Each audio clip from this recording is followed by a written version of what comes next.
Welcome to 221B Stories, where every story invites you into a world of secrets and surprises.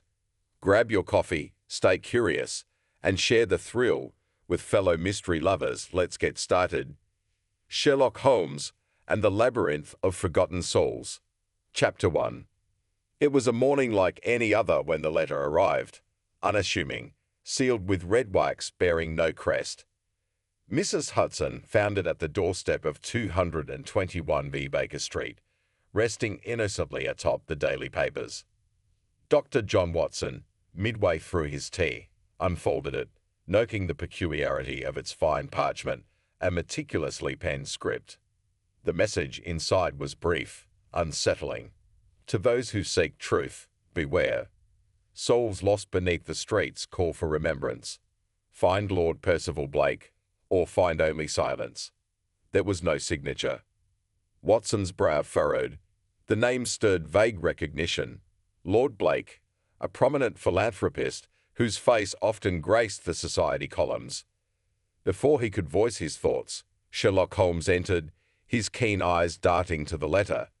Without a word, he snatched it from Watson's hands, scanned the contents, and his lips curved into a slight, enigmatic smile. Curious, Holmes murmured. An anonymous warning tied to a missing nobleman, and the reference to souls lost beneath the streets, a poetic allusion, perhaps, or something more literal.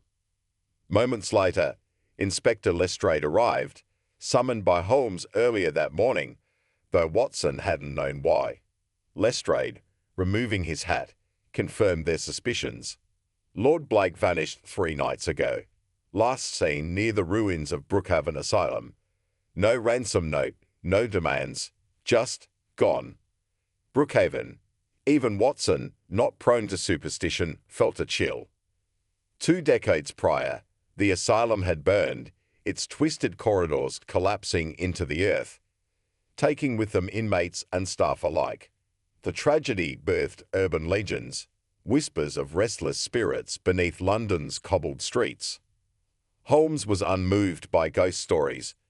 Brookhaven's destruction left an extensive network of tunnels, ideal for concealment. If Blake sought something there or someone, it warrants investigation. Lestrade hesitated. We've sent men. They won't go back. Say the place is cursed. Holmes's gaze sharpened. Curses are for those seeking excuses. We'll inspect the site ourselves. By late afternoon, they stood at the asylum's remains. Brick walls crumbled under Ivy's relentless grip. Shattered windows reflected the overcast sky like dark, empty eyes. Watson, surveying the ruin, recalled reading about the asylum's cruelty, unorthodox treatments, whispered abuses. He shuddered to think what memories lingered within. Holmes knelt, examining the ground. Boot prints. Recent. Heavy tread. Someone led Blake this way, but he didn't struggle. Voluntary company or coercion disguised as trust. Inside, the air thickened with mildew and decay. Watson's footsteps echoed, a hollow reminder of those who'd once roamed these halls. Scorched beams hung like skeletal arms overhead. Then Holmes's voice cut through the gloom. Here. A section of floor, seemingly ordinary, concealed a rusted iron hatch. Watson's pulse quickened. Holmes pried it open, revealing a ladder descending into darkness. The smell worsened, dampness mingled with something older, fuller. After you, Watson, Holmes said, half in jest. Watson grimaced but climbed down, boots clanging against metal rungs until his feet met uneven stone. Holmes followed, lantern in hand, casting flickering light upon walls etched with strange symbols, scratches made in haste or ritual. This is no random vandalism, Holmes observed. These markings are purposeful, perhaps a code or map. Deeper they ventured, each step sinking them into oppressive silence. Watson's breath felt heavier, his mind tugged by dread he struggled to dismiss. At a fork, Holmes paused, fingers tracing a barely visible arrow etched into the stone. Left. Someone wanted to be found or followed. Minutes stretched like hours in the suffocating dark, until they stumbled upon a discarded object. A walking cane, ivory handle engraved with Lord Blake's initials. Watson knelt, brushing away dirt. It's his. Holmes's eyes narrowed, which raises the question, did he drop it, or was it left for us to find? Further along, a faint sound emerged, a distant, rhythmic dripping, like the heartbeat of the tunnels themselves. Then, faintly, something more, a whisper. Watson spun, lantern light slicing through shadows, but nothing moved. Holmes's tone remained steady. Fear is the mind's eager betrayer. Focus, Watson. They pressed on until a larger chamber yawned open before them. The walls bore fresh marks, numbers, dates, names. Watson read aloud. Harold Langston, Evelyn Pike. These are patients from Brookhaven. But why inscribe them here? Holmes's voice darkened. Commemoration, or a record of something sinister. Then, against the far wall, a message painted in stark red letters. Only the lost find the way. Watson's skin crawled. What in God's name does that mean? Holmes's gaze lingered on the words, thoughtful. It means we're precisely where they wanted us. The question remains, why? Above them, unseen but not unfelt, the weight of the forgotten pressed in. As they prepared to move forward, a distant clang echoed behind, sealing the hatch above. Their way back, gone. Watson's pulse thundered. We're not alone down here. Holmes nodded, his expression unreadable. No, my dear Watson, and someone has gone to great lengths to ensure we remain exactly where we are. Before moving to the next chapter, let us know where you are watching from, and if you love stories like this, subscribe to the channel, because tomorrow we have another incredible story waiting for you. Chapter 2. The air thickened with every breath as Holmes and Watson advanced into the darkened tunnel, the walls narrowing until the space seemed to close around them. Watson's lantern flickered, casting elongated shadows that twisted with every movement. His footsteps echoed alongside Holmes's measured strides, each step a metronome counting down to an unknown fate. The silence was punctuated only by the faint dripping of water, like a slow, persistent heartbeat beneath the streets of London. Holmes paused suddenly, holding up a hand. His gaze fixed on the ground where footprints, partially smudged in the damp dirt, diverged into two directions. He crouched, fingertips brushing the marks with delicate precision. Two sets, he murmured. One leading forward, heavy and deliberate. Lord Blake's, most likely. The other, lighter, calculated. Someone guiding him. Watson scanned the darkness ahead. And which path do we take? Holmes's eyes glinted in the dim light, the one less inviting. People often conceal truth behind what appears safest. They turned left, the passage tightening until Watson's shoulders scraped against the rough stone. His nerves frayed with each step, the oppressive darkness playing tricks on his mind. It was then that a faint sound pricked his ears, whispering. Inaudible words, swirling in the gloom, vanishing whenever he tried to grasp their meaning. Holmes, he whispered, throat dry, do you hear? Yes, Holmes said curtly. Ignore it. Distraction is their weapon. Minutes stretched into eternity until the corridor opened into a small chamber. Along its walls hung rusted chains and manacles, stained with time and memory. Watson's stomach churned. Good Lord, was this some kind of holding cell? Holmes's gaze was sharp. Brookhaven was infamous for its cruelty. Solitary confinement beneath ground, a punishment worse than death. On the far wall, they found fresh markings, symbols and letters, scrawled in what looked disturbingly like dried blood. Holmes traced them with a gloved finger. A cipher, he muttered. His mind worked rapidly, eyes flicking between symbols. A message. Beneath the lost lies the path. He glanced at the floor, knelt, and began tapping the stone tiles methodically. One tile gave a hollow echo. With careful precision, Holmes pried it open to reveal a narrow shaft descending into even deeper darkness. Watson hesitated. "You're certain about this?" Holmes offered a grim smile. "Certain? No, but we have little choice." Climbing down, they found themselves in another passage, this one lined with decaying wooden beams. The air thickened with rot, making Watson gag. Then, ahead, a faint glow. Approaching cautiously, they discovered a lantern burning low beside a weathered leather satchel. Holmes opened it, revealing documents, Brookhaven's patient records. He rifled through them swiftly.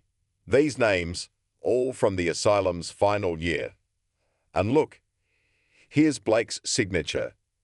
He authorized experimental treatments. Watson's jaw tightened. "You mean to say Lord Blake wasn't just a victim? He was complicit?" Holmes's face darkened. "It appears so." Their examination was interrupted by a sudden noise, a scuffle of footsteps behind them. Holmes extinguished the lantern just as a figure darted past the tunnel entrance, shadow melting into shadow. They gave chase, their breaths ragged as they raced through the maze-like corridors. The figure was swift, turning sharp corners, disappearing and reappearing like a phantom.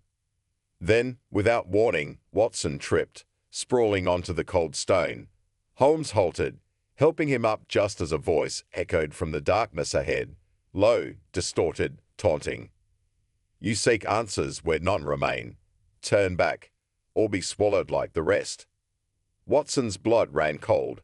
"Holmes," that voice. Holmes's jaw clenched. "Carrick." Watson blinked. "Carrick?" "Edmund Carrick died in the asylum fire." Holmes shook his head. "Presumed dead.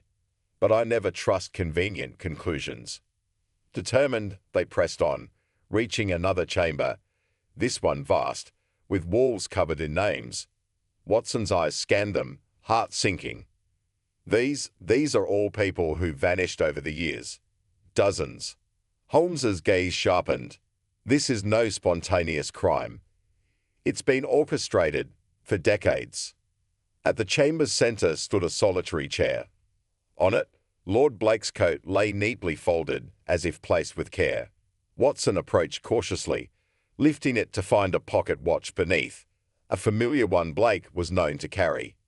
Inside, an inscription, "Time reveals all, or erases it." Watson exhaled slowly. "It's like a game." Holmes' expression was unreadable. A game with stakes far higher than we anticipated. A new sound echoed through the tunnels, metal grinding against stone. The entrance behind them sealed with a heavy clang, trapping them further within the labyrinth. Watson's pulse quickened. "We been led somewhere." Holmes's lips thinned. "Yes, the question is, will we find answers or a trap?" Chapter 3. The darkness seemed denser the deeper they ventured, as if the very air thickened with every step. Holmes moved ahead, his pace measured but deliberate, eyes darting to every subtle detail, scratches along the stone walls, faint disturbances in the dust. Watson followed closely, heart pounding as the oppressive silence wrapped around them. The tunnels felt alive, breathing in time with their footsteps, shadows stretching and retracting like unseen hands. Holmes paused, kneeling to inspect a faint smear on the ground. "Blood, dry but recent."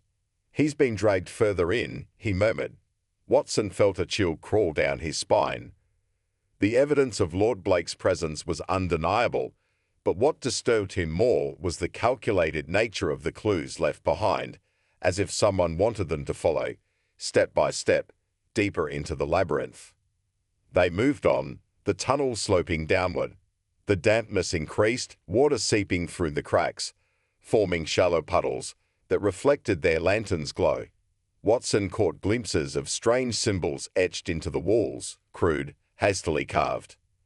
He reached out to touch one, feeling the rough grooves beneath his fingers. "What do you make of these?" he asked. Holmes studied them. "Markers, directional codes. Whoever orchestrated this knows these tunnels intimately." His gaze shifted toward a fork in the path. Two passages stretched out before them, one narrow and winding, the other wider, lined with decaying wooden supports. Without hesitation, Holmes chose the narrower path. A wider path invites pursuit. The truth hides in shadows, not open roads. Watson trusted his judgment, though every instinct screamed caution. The tunnel constricted, forcing them to crouch as they moved forward. The air grew colder, and a faint sound began to echo through the passage. A steady, rhythmic tapping, like a pendulum swinging in the darkness ahead. It was hypnotic, drawing them closer. They emerged into a small chamber, and at its center stood a peculiar sight. A chair, old and splintered, beneath a single dangling chain. On the floor lay a crumpled piece of parchment. Holmes picked it up, reading aloud. "Time devours those who linger. Find what was lost or become part of the walls." Watson's pulse quickened. "It's a warning," he said. "We shouldn't." A sudden metallic screech echoed behind them. They spun around. Nothing. Holmes's jaw tightened. "He's toying with us. Psychological warfare.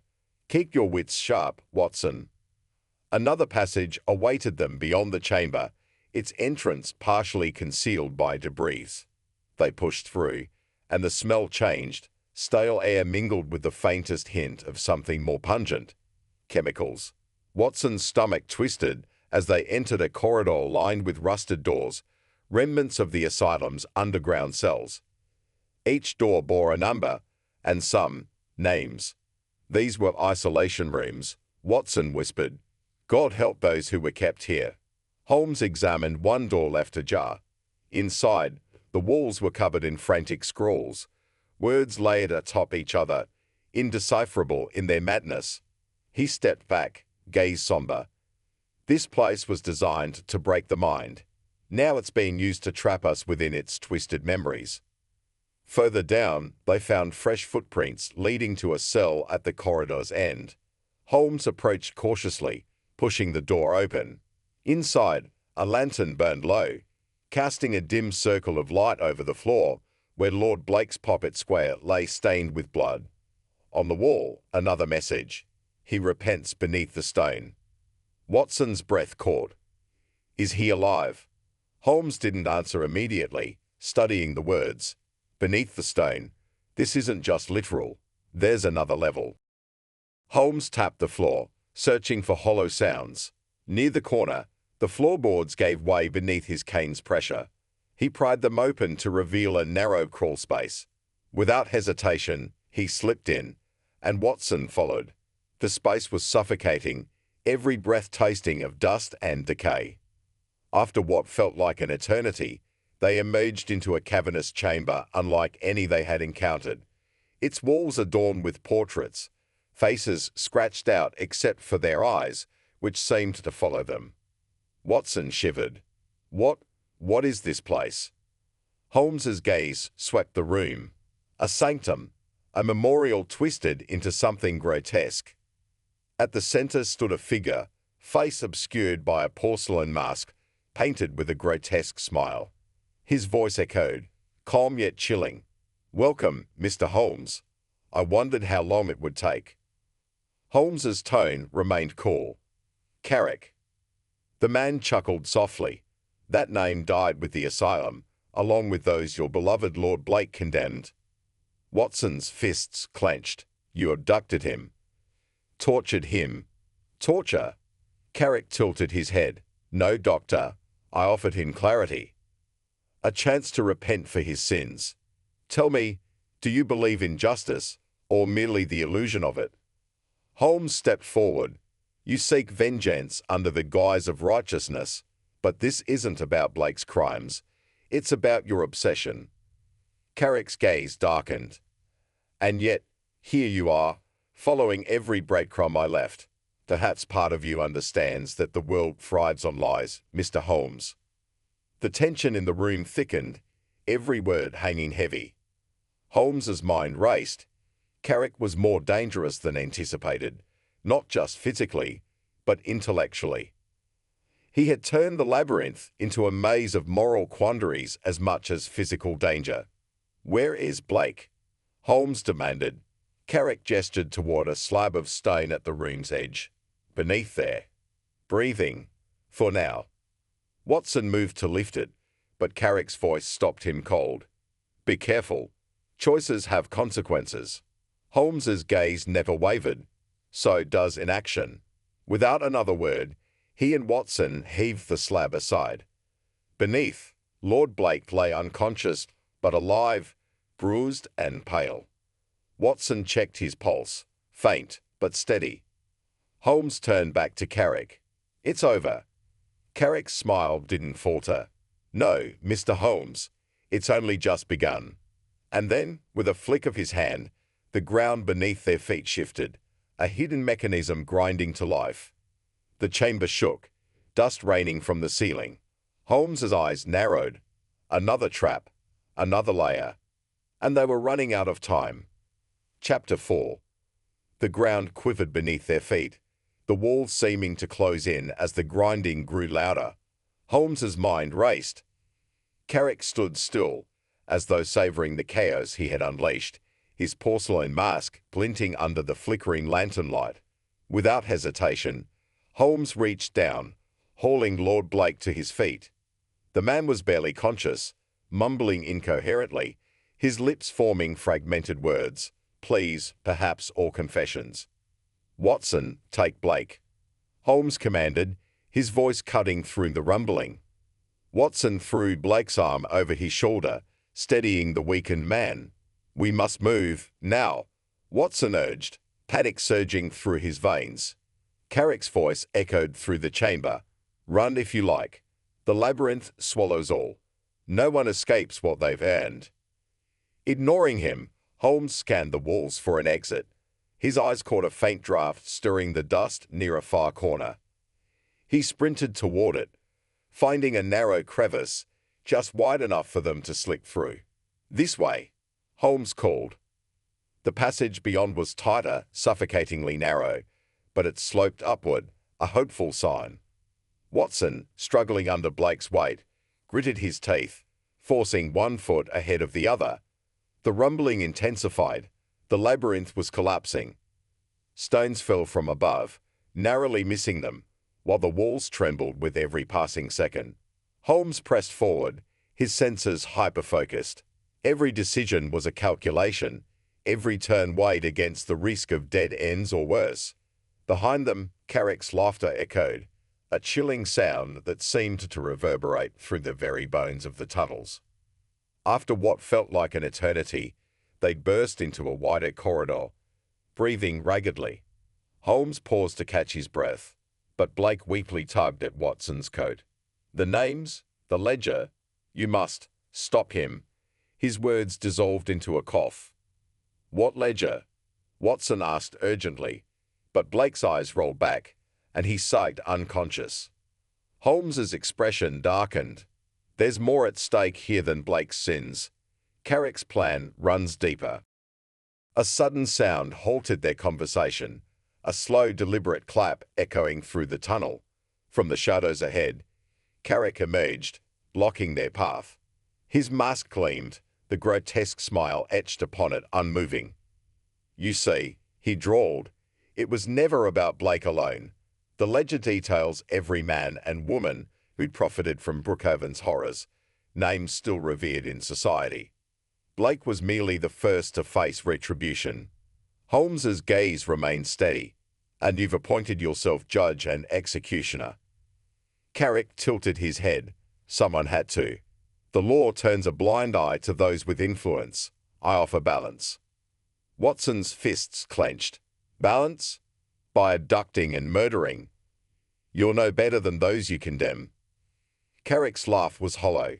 Spare me your moral indignation, Doctor. You think justice is delivered through courts and titles. These people buried the truth beneath London's streets. I simply unearthed it. Holmes stepped forward. If you truly sought justice, you wouldn't hide in the shadows, orchestrating elaborate traps. This is vengeance, nothing more. Carrick's posture shifted, the facade of calm slipping. Call it what you like. They must answer for their crimes. Holmes's mind worked furiously. Carrick was driven by a warped sense of morality, dangerous but exploitable. You wanted me here, Holmes said quietly. Not just for Blake, for the ledger. Carrick's silence was telling. You fear exposure, Holmes continued, voice calm but firm. Not of your deeds, but of the ledger falling into the wrong hands, men who would bury it again. Carrick's fingers tightened into fists. The ledger ensures their reckoning. And if you die here, it's lost, Holmes pressed. Your crusade ends in darkness, achieving nothing. Give me the ledger. I'll see that it reaches the right people. Carrick's laugh was bitter. You expect me to trust you. I expect you to recognize futility, Holmes retorted. Trapping us down here won't cleanse the corruption above, but exposing the truth publicly will. Tension stretched taut between them. Carrick's breathing quickened, conflict evident beneath the mask. For a heartbeat, it seemed he might yield, but then his posture hardened. No, truth doesn't punish, people do. Without warning, he lunged, drawing a concealed blade. Watson stepped in front of Blake, but Holmes intercepted Carrick, the two grappling fiercely. The knife flashed, glinting in the dim light. Holmes twisted, deflecting the blade, his movements precise. Carrick fought with desperation, fueled by a decade of buried rage. Their struggle teetered on the edge of deadly until Holmes, with a calculated shift of weight, disarmed him, sending the blade skittering across the stone. Carrick staggered back, breathing heavily, eyes burning behind the mask. Holmes didn't raise a fist. This isn't the way, he said, voice low but commanding. You've proven your point. Don't destroy what chance you have left to make it matter. Carrick swayed, gaze flickering. His shoulders sagged. Slowly, almost reluctantly, he reached into his coat and withdrew a small leather-bound book, the ledger. If they silence this, he rasped, it's on your head. Holmes accepted it with a nod. It won't be silenced. Behind them, another rumble reverberated. The labyrinth wasn't waiting. Holmes turned. We're out of time. They moved quickly, Holmes supporting Carrick, while Watson half-dragged Blake. The tunnel's incline steepened, and faintly, blessedly, fresh air stirred the stale darkness. The exit loomed ahead, a rusted iron gate set into crumbling stone. Holmes forced it open, the hinges shrieking protest.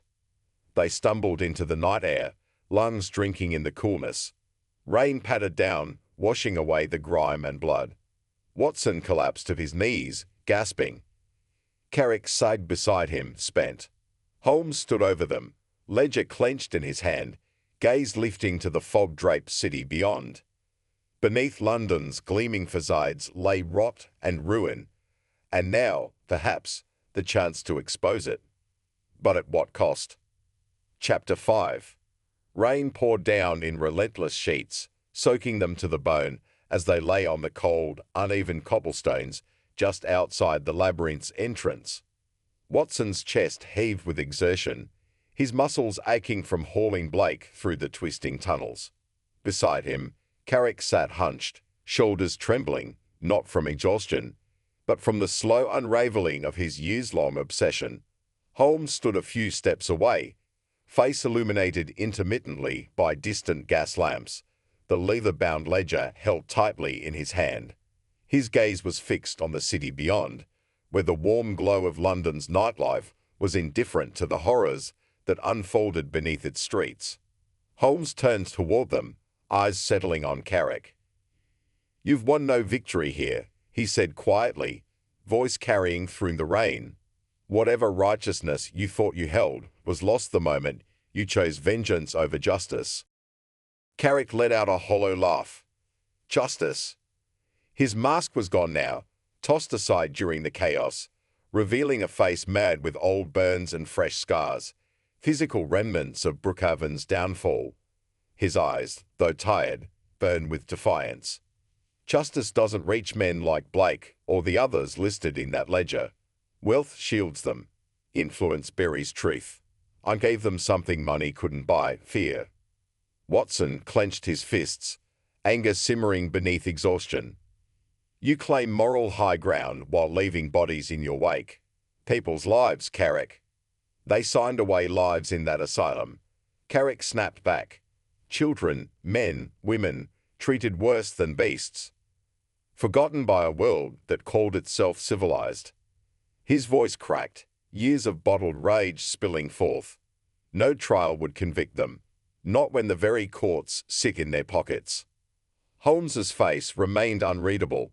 And so you anointed yourself judge, jury, and executioner. Carrick's head lowered, rainwater streaking down his face, mixing with dirt and old blood. Someone had to. Watson wanted to argue further, but Holmes raised a hand to silence him. Turning away, he opened the ledger, shielding the pages from the rain beneath his coat. The ink, meticulously penned, chronicled decades of transactions, names of officials, physicians, and aristocrats who had funded Brookhaven's inhumane experiments. Holmes's eyes scanned the entries, his frown deepening. "This isn't just corruption," he murmured. "It's systemic rot. Every institution, police, government, medicine, tainted." Blake stirred then, groaning as he regained consciousness. His face, pale and drawn, twisted in confusion. Where am I?" His gaze landed on Carrick, recognition and dread flaring in his eyes. "You?" He tried to scramble back, but his injuries held him down. Carrick didn't move. "Do you remember her, Blake?" He asked softly. "Do you remember the girl in room 42? Evelyn Pike, 12 years old. Your board authorized the treatments that killed her." Blake's lips quivered. I was told it was for the greater good. Experimental medicine." Carrick's laugh was sharp. "Greater good? You signed away human beings like cattle." Holmes's voice cut through the tension. "Enough." His tone, cold and commanding, silenced both men. "This ledger is evidence, not a weapon. It belongs in a court, not in your twisted games." Blake's eyes darted between them, desperation mounting. "Please, I can explain. I didn't know how far it went. I was middled." Watson's jaw tightened. Convenient ignorance. Holmes closed the ledger with finality. "We'll take him to Scotland Yard." Carrick's shoulders slumped, the fight finally draining from him. "They'll bury it," he said. "One way or another." "Not if the evidence reaches the press first," Holmes replied. "Public outrage is a force even the powerful can't fully contain."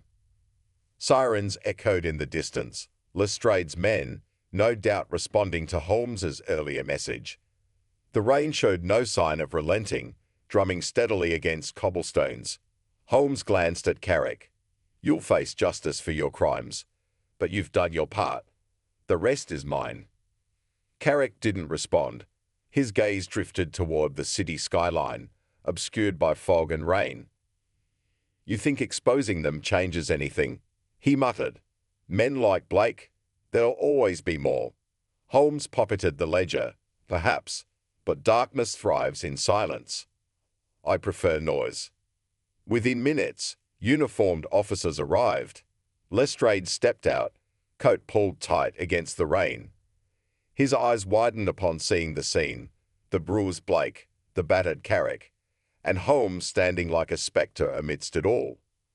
"Bloody hell," he breathed. "What have you dragged me into this time, Holmes?"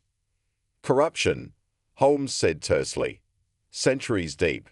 You'll find enough names in this to keep your superiors awake for weeks."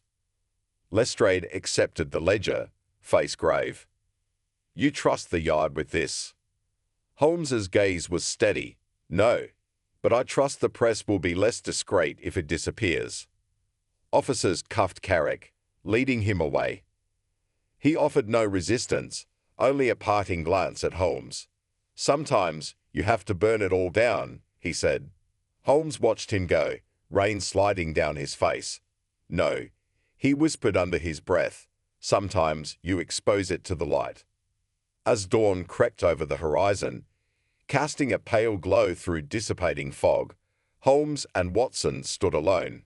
Watson exhaled slowly. "Do you think it'll make a difference?" Holmes's lips curled into the faintest smile. A difference? No, but perhaps a beginning. The city stirred awake beyond them, blissfully ignorant of the darkness unmasked beneath its streets. And somewhere in the quiet spaces between raindrops, London's heartbeat continued, steady, indifferent, eternal. Chapter 6. The early morning light crept through the thinning fog, casting a muted glow over Baker Street. Holmes sat in his chair by the window, fingers steepled beneath his chin, his gaze distant. Watson poured himself a cup of tea, though his hand trembled slightly. The events beneath Brookhaven still clung to his mind like lingering smoke. Carrick's haunted eyes, Blake's desperate justifications, the suffocating darkness of the labyrinth. He glanced at Holmes, noting the stillness that was so often a prelude to a storm of thought. "It's in the papers," Watson said, breaking the silence. He held up the morning edition, the headline stark and bold. Brookhaven scandal unveiled. High society implicated in asylum atrocities. The article detailed the contents of the ledger, exposing a web of corruption stretching deep into London's upper echelons. Names once spoken with reverence now dripped with scandal. Holmes didn't respond immediately, his eyes still fixed beyond the window. Finally, he spoke. Lestrade delivered it to the press sooner than expected. Watson nodded. Public outrage is spreading. Lake's being held, along with half a dozen others. There's talk of inquiries, resignations. He paused, searching Holmes's expression. You should be pleased. Holmes's lips twitched into something that might have been a smile or a grimace. Justice, Watson, is a curious thing. It's not always about satisfaction. Sometimes it's merely the least unsatisfactory outcome. Watson set down his cup. Carrick's facing trial too. Charges of abduction, attempted murder. No mention of the reasons behind his actions, of course. Just a madman to the public. Holmes's gaze shifted, finally meeting Watson's. Revenge masquerading as justice rarely earns sympathy, no matter how valid the grievance. He paused. Yet, I can't dismiss the man's motives entirely. Watson sighed. He was right about one thing. The system's flaws run deep. If Blake hadn't been exposed, how many others would have continued unchecked? Holmes leaned back, exhaling slowly. Society prefers its darkness hidden. Shining a light reveals more than most are prepared to confront. Silence settled between them again, thick with unspoken thoughts. Watson broke it. Do you think it's over? Holmes shook his head. Scandals fade. Names are replaced. There will be others, different faces, same corruption. His gaze darkened. But for now, a wrong has been acknowledged. That's more than most cases allow. Watson picked up the paper again, eyes tracing the columns. Carrick said something before they took him away. Sometimes you have to burn it all down. I can't decide if he was wrong. Holmes was quiet for a moment, then said, Fire purifies, yes, but it also destroys without discrimination. Our task, Watson, is to temper flame with reason. A knock at the door interrupted their reflections. Mrs. Hudson entered with a telegram. From Scotland Yard, she said, setting it on the table. Holmes opened it swiftly, eyes scanning the contents. Carrick. He was found dead in his cell. Watson's heart sank. How? Apparent suicide. Holmes replied, voice flat. Though I doubt it was that simple. Watson leaned back, running a hand through his hair. He knew too much. Indeed, Holmes murmured. Convenient for certain parties that his voice has been silenced. Watson stared out the window. So that's it. He exposes a rot in the system, and now he's just gone. Holmes folded the telegram, slipping it into his pocket. Truth often unsettles those who profit from lies. Carrick was dangerous not because of what he did, but because of what he knew. A long pause followed before Watson spoke again. What about Blake? If he's convicted, he'll face consequences, Holmes said, though there was little conviction in his tone. But others will slip away. Quiet settlements. discreet exits from public life. He glanced at the paper still in Watson's hands. Public outrage is a storm. It rages, then passes. Watson shook his head. It shouldn't be that way. No. Words echoed in his mind. They signed away lives. And the ledger, just ink on paper, yet soaked with blood and guilt. Back at Baker Street, Holmes remained seated by the window, violin resting against his knee. He plucked a string absently, gazed distant. Carrick was dead, Blake disgraced. Yet the deeper machinery of corruption churned on, relentless.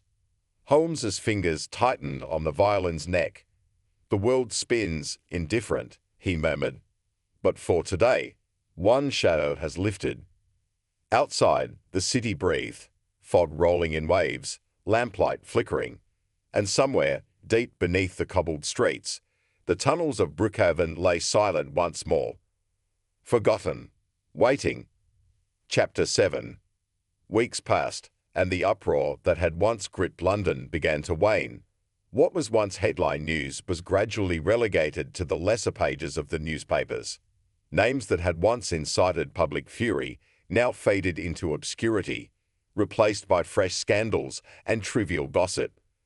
The world moved on, indifferent to the remnants of darkness exposed beneath its surface. Holmes sat at his desk, surrounded by stacks of papers and correspondence. Letters from victims' families, pleas for further investigations, and inquiries from officials cluttered the space. He read them all, face impassive, though his eyes carried a weight that words couldn't reach. Outside, the fog returned, thick and familiar, swallowing the streets in its cold embrace. The city was reverting to its old ways, secrets slipping once more beneath the surface. Watson entered, setting his coat aside. Cheeks reddened from the biting chill. "The protests have died down," he said, pouring tea for them both. Lestrade told me the last of the accused were quietly released. Insufficient evidence, they claimed. Holmes accepted the cup but didn't drink. The ledger was never enough, he said. Not against money that buys silence. Watson sat across from him. But Blake's name is ruined. That counts for something. Reputation is a shadow, Holmes replied. It fades with time, leaving little substance. Blake will retreat into some distant estate, comforted by his wealth, and the world will forget. Watson shook his head. Not everyone will. Those families, the ones who lost people at Brookhaven, they won't. No, Holmes agreed. But grief is a solitary flame.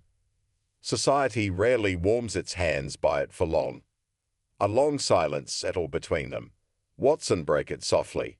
Carrick's grave was empty. Holmes's gaze flicked up. "You went to see it." "I did." Watson's voice was low. "No flowers, no visitors. Just a name carved into stone that hardly anyone knows." He paused, then added, "No justice either." Holmes's fingers drummed against the armrest. Carrick chose his path. Vengeance consumes those who wield it. Perhaps, Watson murmured, but he forced the city to look at itself, even if just for a moment. He stared into his tea, watching the swirling surface. It's unsettling, how quickly people forget. Holmes stood, moving to the window. Baker Street stretched before him, fog-muted lamps casting small halos of light. Life bustled beyond the haze, carriages, footsteps, voices rising and falling like a distant tide. "The world prefers comfortable lies to painful truths," he said. "Expose a rot too deep, and people close their eyes." Watson joined him at the window. "Do you regret taking the case?" Holmes thought for a long moment. "No," he said finally. "Truth matters, even when it's inconvenient, especially then." They stood together, two men amidst a city eager to forget. The fog thickened, swallowing the streets below. Holmes's voice broke the quiet. "Do you hear it, Watson?" "Hear what?" "The city," Holmes murmured. "It whispers when no one listens." Watson strained his ears. Distant wheels on cobblestones, laughter from a pub, The faint clip of boots fading into the night. Ordinary sounds, and yet, beneath it all, something else. A quiet reminder that darkness never truly disappears. It waits, patient and unseen. Holmes turned away. We've pulled back a curtain few wanted opened. The consequences are theirs to bear now. Watson nodded, though unease lingered in his chest. And if they come knocking again? Holmes's smile was faint, without warmth. Then we'll answer. We always do. The fireplace crackled softly as they returned to their chairs. Outside, the fog pressed against the glass, a silent observer.